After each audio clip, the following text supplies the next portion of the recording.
Shalom. Sebelum mendengar firman Tuhan, ikuti warta berikut.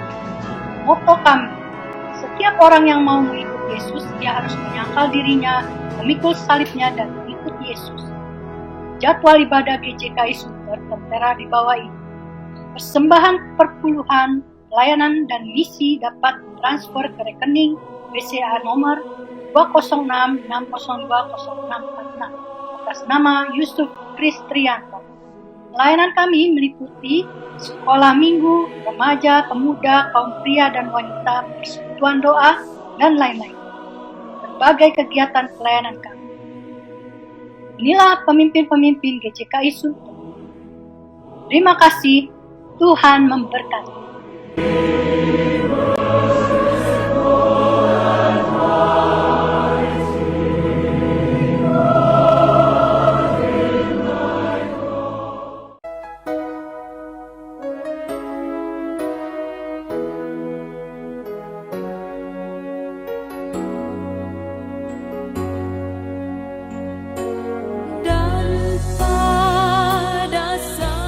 Shalom, saudara-saudara yang sangat berharga di hati Tuhan. Senang sekali berjumpa dengan Anda di dalam ibadah online perjamuan kudus GJKI Sunter. Harapan dan doa saya adalah Anda diberkati dan diberi kesehatan bersama keluarga. Mari kita siapkan hati kita memasuki ibadah perjamuan kudus pagi hari ini. Kita saat teduh sejenak.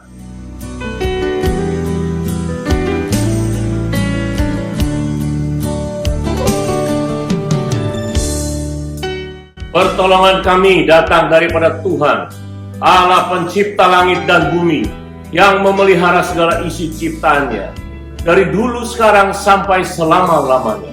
Turunlah kiranya kasih karunia dari Allah Bapa, cinta kasih daripada Tuhan Yesus, dalam persekutuan Roh Kudus memberkati ibadah ini, dari awal, pertengahan, hingga pada akhirnya. Haleluya, amin.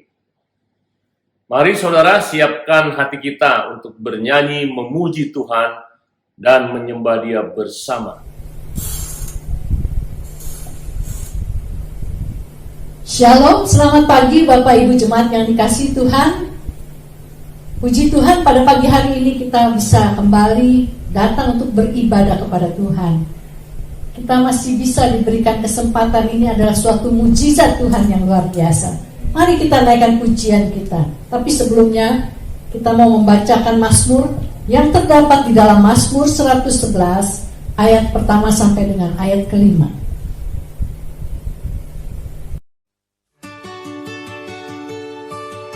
Haleluya.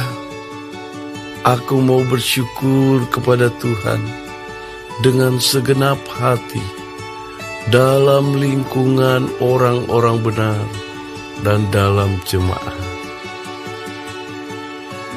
Besar perbuatan-perbuatan Tuhan, layak diselidiki oleh semua orang yang menyukainya.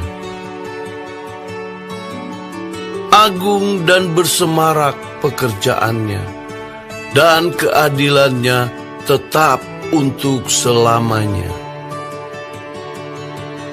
Perbuatan-perbuatannya yang ajaib dijadikannya peringatan. Tuhan itu pengasih dan penyayang. Diberikannya rezeki kepada orang-orang yang takut akan Dia. Ia ingat untuk selama-lamanya akan perjanjiannya.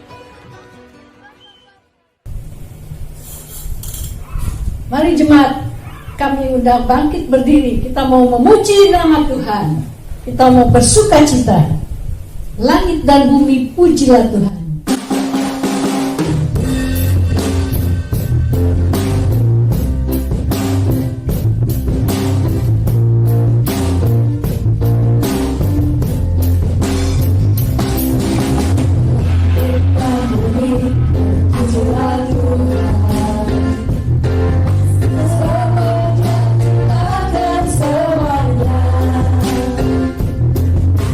Kegunanya berkata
bersemangat untuk memuji Tuhan? Amin. Ya, mari kita naikkan pujian.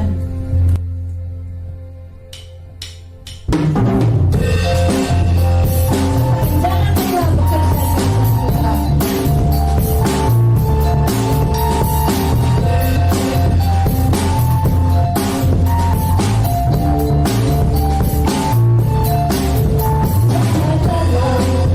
Bekerja di ladangnya Tuhan, Roh Kudus yang beri kekuatan, yang mengajar dan menolong. Tiada daya bekerja bersamamu Tuhan, yang selalu mencukupkan segalanya. Bekerja di ladangnya Tuhan,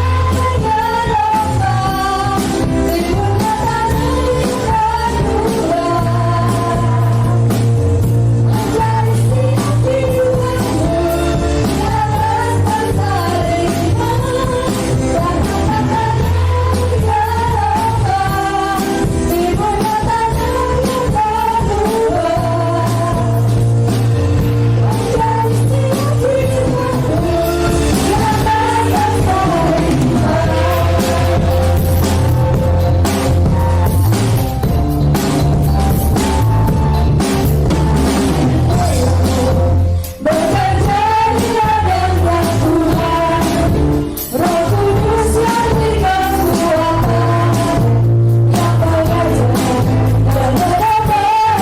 dan menolong.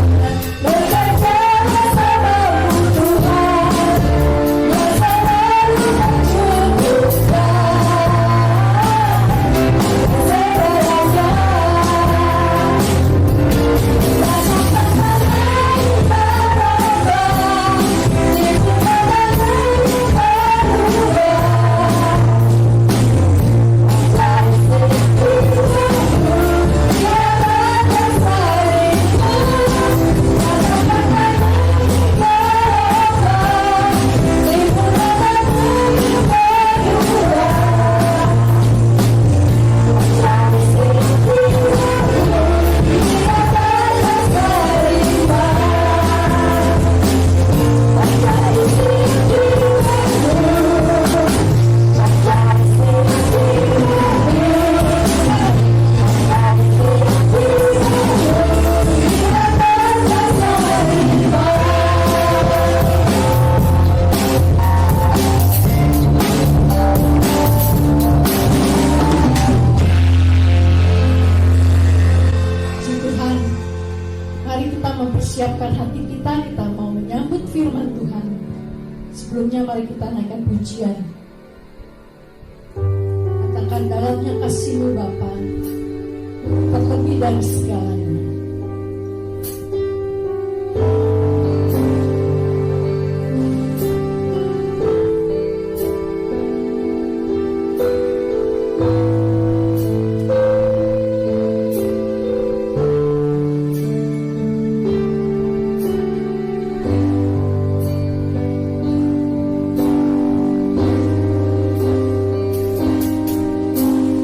Dalamnya kasih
kita berdoa. Terima kasih Tuhan, kami bersyukur kami sudah memuji dan menyembah Tuhan. Tinggal sekarang kami ingin mendengarkan sabda firman-Mu. Karena firman-Mu adalah pelita bagi kaki kami dan terang bagi jalan kami. Tuhan, lewat hamba-Mu urapi dengan kuasa Roh Kudus-Mu. Kami yang mendengar urapi supaya kami boleh mengerti dan melakukan firman-Mu senantiasa. Dalam nama Tuhan Yesus, kami berdoa dan mengucap syukur. Haleluya. Amin. Saudara, pagi ini kita mau membahas tentang kebenaran Ayub.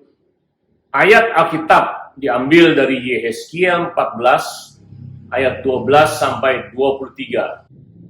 Saya akan bacakan ayat ini buat saudara semua. Kemudian datanglah firman Tuhan kepadaku.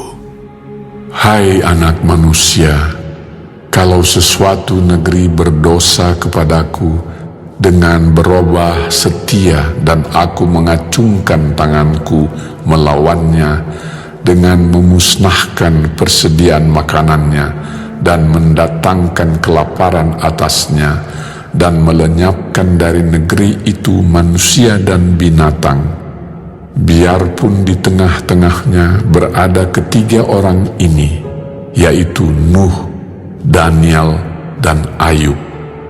Mereka akan menyelamatkan hanya nyawanya sendiri karena kebenaran mereka.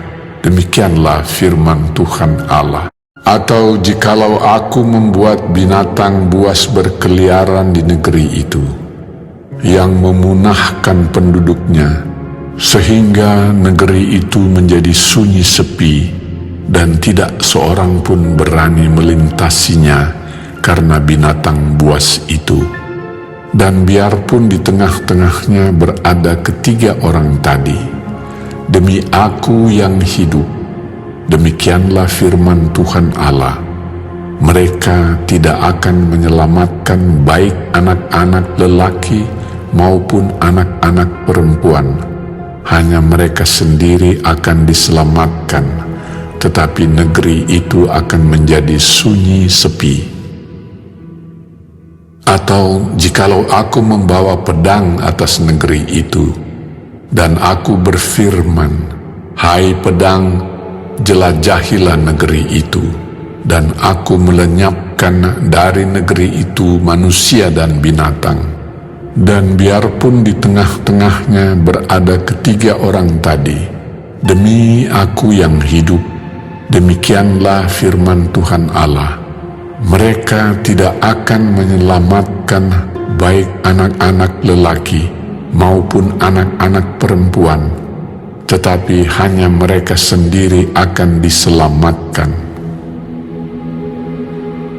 Atau jikalau aku mendatangkan sampar atas negeri itu, dan aku mencurahkan amarahku atasnya, sehingga darah mengalir dengan melenyapkan dari negeri itu manusia dan binatang.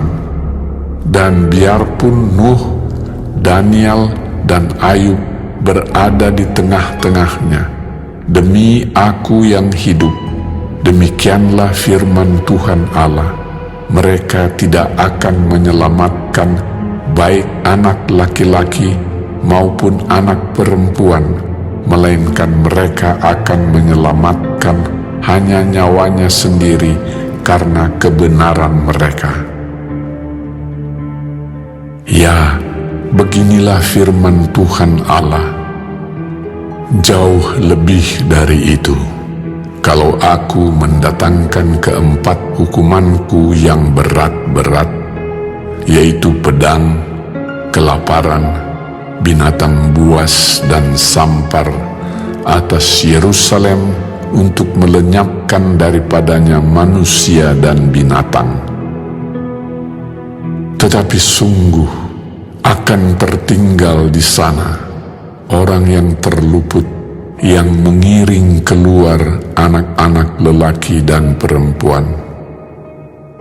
Lihat, mereka akan datang kepadamu, dan kamu akan melihat tingkah laku mereka, dan kamu akan merasa terhibur tentang malapetaka yang kudatangkan atas Yerusalem.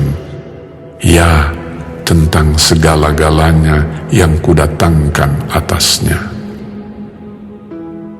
Mereka akan menghibur kamu kalau kamu melihat tingkah lakunya, dan kamu akan mengetahui bahwa bukan tanpa alasan kuperbuat segala sesuatu yang kuperbuat atas Yerusalem.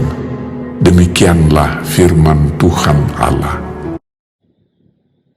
Saudara, keadaan pada waktu itu menggambarkan bangsa Israel yang sudah memberontak kepada Tuhan.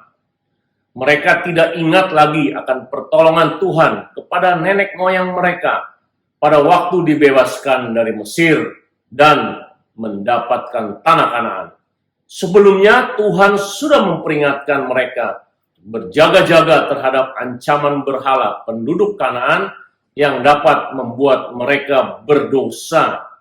Waktu itu Raja Yoyakim yang memerintah 2 suku di Yerusalem dalam 2 Raja-Raja 24. Dan juga pada waktu itu kerajaan Israel, yaitu 10 suku dengan ibu kota Samaria, sudah dihancurkan dan semua dibuang oleh Raja Asyur ke dalam pembuangan. Sebelum Yerusalem dikepung oleh bangsa Babel, yaitu Raja Nebukadnezar, Yehezkiel sudah menubuatkan hukuman Tuhan untuk bangsa Yehuda. Saat itu kaum Yehuda telah menyembah berhala dan meninggalkan Tuhan yang mengakibatkan dosa terhadap Tuhan. Untuk menyadarkan mereka, Tuhan menghukum mereka dengan 4 hal. Yang pertama, pedang. Kedua, kelaparan. Ketiga, binatang buas. Dan keempat, penyakit sampar. Semua itu membuat mereka sangat menderita seperti zaman pandemi sekarang ini. Tapi tujuan Tuhan adalah membuat mereka sadar dan kembali kepada Tuhan. Tidak disebutkan berapa lama hukuman itu dalam zaman Yoyakim. Tetapi tidak ada satupun yang dapat menolong mereka. Bahkan jika ada 3 tokoh Alkitab, yaitu Nuh, Daniel, dan Ayub, berdoa untuk mereka, Tuhan tetap menghukum mereka. Pada zaman Abraham, kasih karunia Tuhan masih berlaku ketika Abraham tawar-menawar dengan Tuhan tentang hukuman Sodom dan Gomora. Begitu juga di zaman Musa. Bahkan Musa rela namanya dicoret dalam kehidupan untuk membela bangsa Israel. Tetapi di dalam Yesaya 14, ketiga tokoh tersebut tidak dapat mengubah hukuman Tuhan. Mengapa? Karena bangsa Yehuda itu tegar tengkuk, bebal, sehingga Tuhan memperingatkan mereka dengan hukuman tersebut. Tuhan berkata, jika ada ketiga tokoh itu, mereka tidak dapat menyelamatkan baik anak-anak lelaki maupun anak-anak perempuan. Dalam Yesaya 14 ayat 16, kebenaran mereka hanya menyelamatkan nyawa mereka sendiri. Dengan kata lain, keselamatan tidak gandeng-gandengan, tetapi tanggung jawab pribadi masing-masing. Tetapi pagi ini saya mau membahas satu tokoh di antara 3 tokoh yang Tuhan sebutkan sebagai orang yang benar, yaitu Ayub. Dengan membahas Ayub, kita bisa belajar untuk bersikap seperti Ayub. Siapakah Ayub? Alkitab menjelaskan Ayub lahir di kota Uz. Uz diperkirakan di daerah Timur Tengah kuno pada masa-masa bapak-bapak patriarkal. Namun keterangan yang penting dan dicatat berulang-ulang mengenai Ayub adalah karakter moralnya. Ia adalah seorang yang saleh dan jujur. Kalimat ini ditulis sebanyak 3 kali. 1 kali disebutkan oleh narator, 2 kali diucapkan oleh Tuhan. Tuhan sangat membanggakan karakter moral Ayub di hadapan iblis. Tidak ada tokoh Alkitab yang lain yang dibangga-banggakan Tuhan di hadapan iblis selain Ayub. Tuhan berkata, Ayub saleh dan jujur yang takut akan Allah dan menjauhi kejahatan. Tidak ada seorang pun di bumi yang seperti Ayub. Karakter jujur di dalam bahasa Indonesia berarti lurus hati tidak berbohong, tulus, dan tidak ada kecurangan. Ini kita dapat mengerti. Sedangkan arti kata saleh dalam bahasa Indonesia adalah taat dan sungguh-sungguh menjalankan ibadahnya. Nah, saudara, kata kunci jujur dan saleh ini yang membuka rahasia mengapa Tuhan sangat membanggakan Ayub. Apa arti kata jujur dan saleh menurut pandangan Tuhan sampai tokoh Ayub dapat dimasukkan menjadi suatu kitab dalam Perjanjian Lama akan dibahas pagi ini. Yang kedua, saudara, Ayub adalah seorang terkaya di daerah timur. Hal ini digambarkan dengan kepemilikan 7.000 kambing, domba, 3.000 unta, 500 pasang lembu, 500 keledai betina, dan banyak budak-budak. Dan juga Ayub mempunyai istri dan 10 anak. Ayub 1 ayat 5 mencatat kegiatan Ayub sehari-hari adalah bangun pagi-pagi benar, yang dilakukan adalah mempersembahkan korban dan dilakukan dengan senantiasa. Di dalam era zaman sekarang, hal ini bisa disamakan dengan doa pagi secara pribadi, dan isi doanya adalah doa syafaat terutama untuk keluarganya. Apakah keberhasilan Ayub hanya dikarenakan Ayub senantiasa doa pagi? Padahal zaman sekarang orang yang sering doa pagi tidak setangguh Ayub. Pada waktu Tuhan membanggakan Ayub, iblis tidak senang. Iblis mempertanyakan integritas karakter Ayub. Karakter moral yang konsisten dihidupi oleh Ayub dianggap sebagai buah yang hanya muncul karena tidak ada krisis dalam hidupnya, atau karena Allah selalu memberkati dia. Dari Ayub 1 ayat 9 sampai 10. Kemudian iblis minta izin untuk menggoncangkan Ayub tentang harta dan keluarga Ayub, sehingga terjadi krisis. Mengapa Tuhan mengizinkan iblis menggoncangkan Ayub? Karena Tuhan Maha Tahu, dan Dia tahu Ayub dapat berhasil melewati semua itu. Ini semua terkandung dalam arti kata jujur dan saleh. Dalam satu hari atau sekejap, seluruh harta kekayaan Ayub habis. Bahkan anak-anaknya mati tersapu puting beliung. Apa respon Ayub? Memang Ayub goncang dan berduka sangat dalam. Dengan tanda ia mengoyakkan jubahnya dan mencukur kepalanya seperti yang biasa dilakukan oleh orang-orang pada masa ketika berduka. Tetapi Ayub bersujud dan menyembah Allah sambil berkata, "Dengan telanjang aku keluar dari kandungan ibuku. Dengan telanjang juga aku akan kembali ke dalamnya. Tuhan yang memberi, Tuhan yang mengambil, terpujilah nama Tuhan." Ayub tidak berdosa akan hal itu.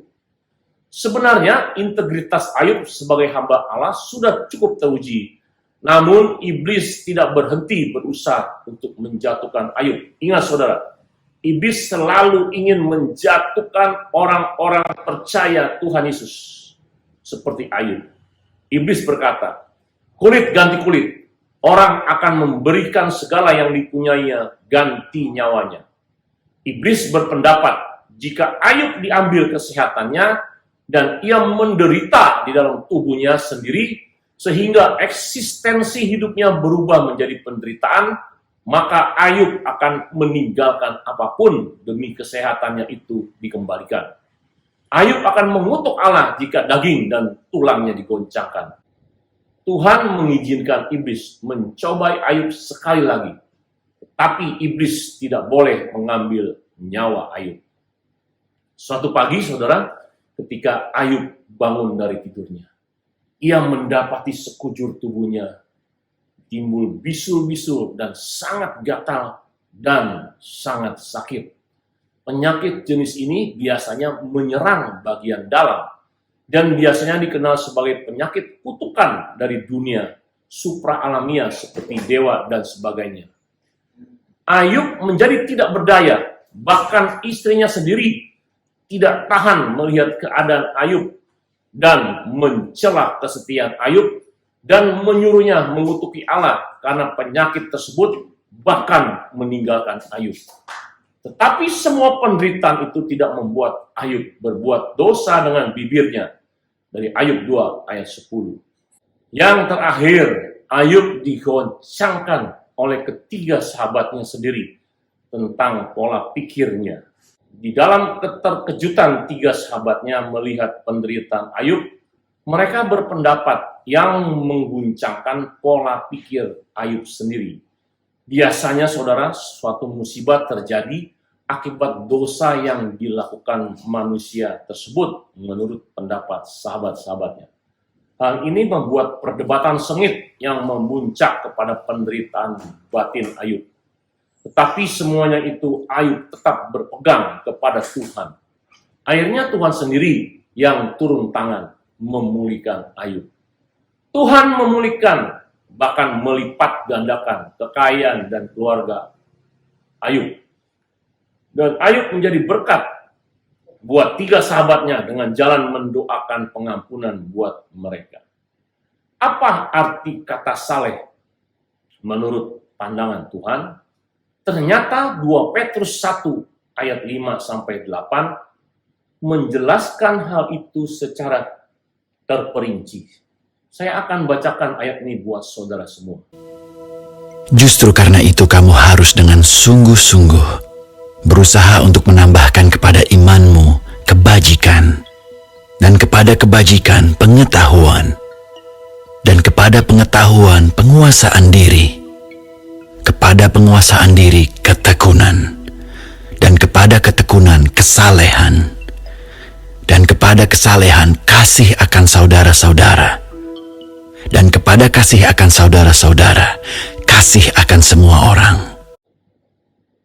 Saudara, ternyata untuk mencapai tingkat kesalehan harus berdasarkan iman yang kokoh dan melewati kebajikan, pengetahuan, penguasaan diri, dan ketekunan. Semua itu diproses dalam sekolah kehidupan Ayub. Ayub sendiri mengenal dan percaya Allah secara benar. Ketegaran Ayub di masa sukar dibangun di masa mudanya melewati proses pendewasaan. Ayub percaya kepada Tuhan dengan pengetahuan yang benar, terlihat dari kata-kata bijaknya menyangga pendapat teman-temannya. Ayub juga terlatih dengan penguasaan diri dalam dunia sehingga menghasilkan ketekunan. Ketekunan dihasilkan karena mengalami hal penderitaan yang sama berulang-ulang. Dan akhirnya Tuhan menyatakan Ayub orang jujur dan saleh. Zaman sekarang jika kita tekun intim dengan Tuhan, dalam doa, membaca, merenungkan firman Tuhan, serta melakukannya, saya percaya kesalehan Ayub akan terjadi untuk kita semua. Memang tidak mudah semuanya melewati proses sekolah kehidupan yang Tuhan izinkan. Tetapi semuanya yang terjadi dengan Ayub tidak dapat menghapuskan hukuman Tuhan terhadap bangsa Yehuda yang jatuh dalam dosa.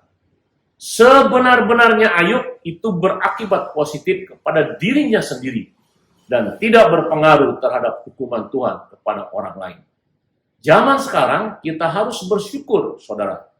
Karena Tuhan Yesus yang sudah mati dan bangkit pada hari ketiga, Yesus adalah Tuhan dan manusia. Akibat karyanya, manusia yang percaya bisa dihapuskan dosanya. Yesus di dalam hidupnya di dunia mengalami goncangan yang sama dengan Ayub. Tetapi Yesus tidak berbuat dosa. Karena misinya dari Bapa adalah menyelamatkan seluruh umat manusia. Tetapi harus diingat, keselamatan yang kita terima tidak gandeng-gandengan.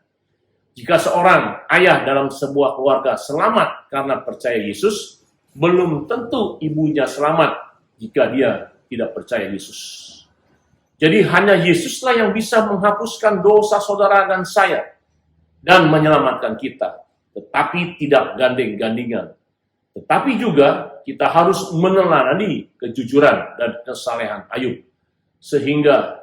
Tetapi juga kita harus meneladani kejujuran dan kesalehan Ayub, sehingga layak di hadapan Tuhan dengan intim dengan Tuhan, membaca, merenungkan, dan melakukan firman-Nya senantiasa. Demikianlah firman Tuhan pada pagi hari ini. Tuhan memberkati. Mari kita berdoa. Terima kasih Tuhan, Engkau sudah membuka rahasia kejujuran dan kesalehan Ayub, sehingga dia tetap tegar di masa sukar. Karena Tuhan tahu potensi Ayub yang bisa melewati tantangan. Dan Ayub diberkati Tuhan karena Tuhan yang menjaga dia. Ajarkan kami seperti Ayub, membangun kejujuran, kesalehan, takut akan Tuhan dalam hidup kami dalam zaman sekarang, zaman pandemi. Sehingga kami tetap tegar di masa sukar. Dan kami memperoleh kekuatan daripada Tuhan Yesus yang menyelamatkan kami. Berkati kami semua yang menonton ibadah ini Tuhan, baik lewat Facebook, YouTube, dan lain sebagainya. Kami percaya Tuhan selalu mengasihi kami. Di dalam nama Tuhan Yesus kami berdoa dan mengucap syukur. Haleluya, amin. Mari saudara, saya undang kita semua bangkit berdiri. Kita akan menikmati perjamuan kudus. Saya mau ingatkan, perjamuan kudus diterima hanya oleh orang yang percaya kepada Tuhan Yesus sebagai Tuhan dan Juru Selamat. Mari saudara siapkan roti dan anggur yang sudah kita siapkan di rumah masing-masing. Sebelumnya kita berdoa lebih dahulu. Terima kasih Tuhan, hari ini kami mau menikmati perjamuan kudus, yaitu roti dan anggur sebagai lambang tubuh dan darah-Mu yang dikorbankan di kayu salib. Ini mengingatkan kembali kami kepada penderitaan dan kematian Tuhan Yesus di kayu salib, supaya kami menyadari dan ingat akan penderitaan dan memberitakan Injil ini kepada semua orang, supaya banyak orang diselamatkan. Kuduskan dan layakkan kami dalam nama Tuhan Yesus. Haleluya, amin. Mari saudara, kita ambil roti, kita angkat roti di tangan kanan kita. Firman Tuhan berkata, pada malam waktu Yesus diserahkan, Ia mengambil roti, dan sesudah itu Ia mengucap syukur atasnya. Ia memecah-mecahkannya dan berkata, inilah tubuhku yang diserahkan bagi kamu. Perbuatlah ini menjadi peringatan aku. Mari kita makan roti ini dalam nama Tuhan Yesus.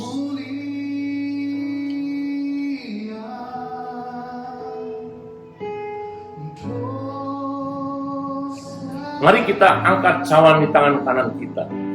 Firman Tuhan berkata, demikian juga Yesus mengambil cawan sesudah makan. Lalu berkata, cawan ini adalah perjanjian baru yang dimeteraikan oleh darahku. Perbuatlah ini setiap kali kamu meminumnya menjadi peringatan akan aku. Sebab setiap kali kamu makan roti ini dan minum cawan ini, kamu memberitakan kematian Tuhan sampai Ia datang. Mari kita minum anggur ini dalam nama Tuhan Yesus. Mari kita berdoa. Terima kasih Tuhan, kami sudah menikmati perjamuan kudus. Biarlah semua sakit, kegagalan, masalah yang kami hadapi, Tuhan bebaskan dengan kebersatuan kami, jiwa dan tubuh kami dengan darah dan tubuhmu sendiri di dalam perjamuan kudus. Tuhan teguhkan iman kami dan berikan kami keberanian memberitakan Injil kepada semua orang yang kami temui di muka bumi. Dalam nama Tuhan Yesus kami berdoa dan mengucap syukur. Haleluya, amin. Sambil tetap berdiri, kita akan mengucapkan pengakuan iman rasuli. Sebagaimana gereja di segala abad dan tempat, mari kita mengucapkan pengakuan iman rasuli yang berbunyi, aku percaya kepada Allah, Bapa yang Maha Kuasa, Khalik langit dan bumi, dan kepada Yesus Kristus, anaknya yang tunggal Tuhan kita, yang dikandung daripada Roh Kudus, lahir dari anak darah Maria, yang menderita sengsara di bawah pemerintahan Pontius Pilatus, disalibkan, mati dan dikuburkan, turun ke dalam kerajaan maut, pada hari yang ketiga, bangkit pula dari antara orang mati, naik ke sorga, duduk di sebelah kanan Allah Bapa yang Maha Kuasa. Dan dari sana ia akan datang, menghakimi orang yang hidup dan yang mati. Aku percaya kepada Roh Kudus, gereja yang kudus dan am, persekutuan orang kudus, pengampunan dosa, bangkitan orang mati, dan hidup yang kekal. Amin. Sambil tetap berdiri, mari arahkanlah hatimu kepada Tuhan. Kita akan menerima doa berkat. Saudara ingat, tetap intim di dalam doa dan membaca, merenungkan dan melakukan firman Tuhan. Niscaya kamu akan tetap tegak di masa pandemi ini, karena Tuhan selalu besertamu. Mari tadakan tanganmu dan terimalah berkat Tuhan. Kiranya damai sejahtera dari Allah Bapa, cinta kasih daripada Tuhan Yesus, di dalam persekutuan Roh Kudus memberkati saudara-saudara sekalian, dari sekarang sampai Maranatha, Tuhan Yesus datang kedua kali menjemput kita di awan-awan, bahkan sampai selama-lamanya.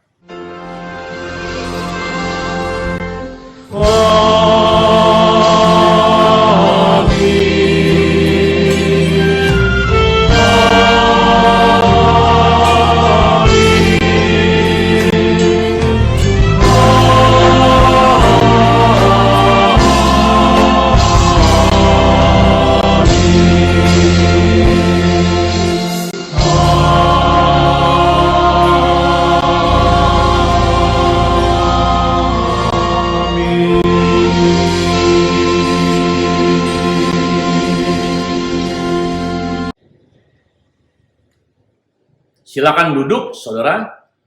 Sebelum mengakhiri ibadah perjamuan kudus, perkenankanlah saya mewakili hamba Tuhan dan Diaken GJKI Sunter mengucapkan selamat ulang tahun yang pertama untuk Susan tanggal 28 April, Bapak Wahyu Santosa tanggal 1 Mei. Selamat ulang tahun, Tuhan memberkati. Mari kita berdoa untuk sahabat-sahabat kita semua.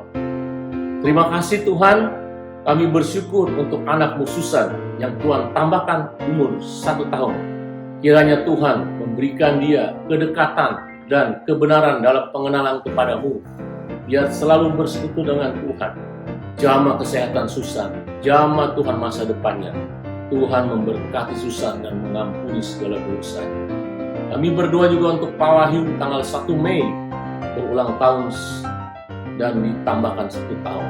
Kiranya Tuhan memberkati kehidupannya sebagai kepala keluarga, pengusaha dan pelayan Tuhan. Apa saja yang diperbuatnya, Tuhan pimpin supaya dia berdiri di jalan yang benar. Tuhan meneguhkan setiap langkahnya dengan Roh Kudus-Mu yang memimpin hidupnya. Berikan dia hikmat dalam melangkah ke depan. Berkati istri dan anak-anaknya.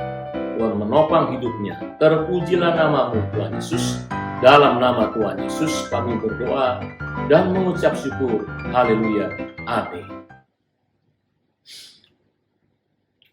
Sebelum kita berpisah, mari saudara kita akan berdoa syafaat. Doa syafaat dilakukan di rumah Anda masing-masing dalam kelompok. Pokok doa, tetap kita doakan jiwa-jiwa yang belum diselamatkan.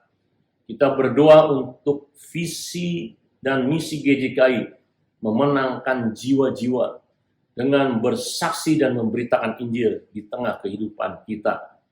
Kita juga berdoa untuk bangsa dan negara kita, yaitu Presiden Jokowi dan menteri-menterinya dalam memimpin dan menangani pemerintahan. Kita berdoa untuk krisis keamanan, itu teroris. Kita berdoa untuk krisis ekonomi akibat COVID. Kita berdoa untuk krisis bencana alam supaya Tuhan menolong, karena banyak gempa bumi di sana-sini sudah terjadi di akhir-akhir ini. Kita berdoa untuk krisis COVID, biar Tuhan membimbing dalam kesembuhan, vaksinasi, dan sebagainya. Kita berdoa juga untuk dokter-dokter dan perawat-perawat, juga pasien COVID, biar Tuhan jamah mereka dan terjadi penurunan dari penularan COVID.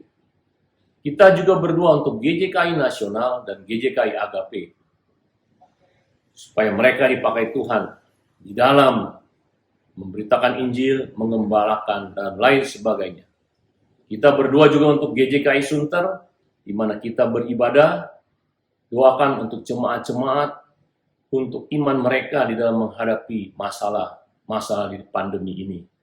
Tuhan memberi kesehatan buat jemaat-jemaat, baik dari sekolah minggu, remaja, pemuda, kaum pria, kaum wanita, dan juga pelayanan umum, dan juga lansia. Saya percaya Tuhan selalu menolong kita semua.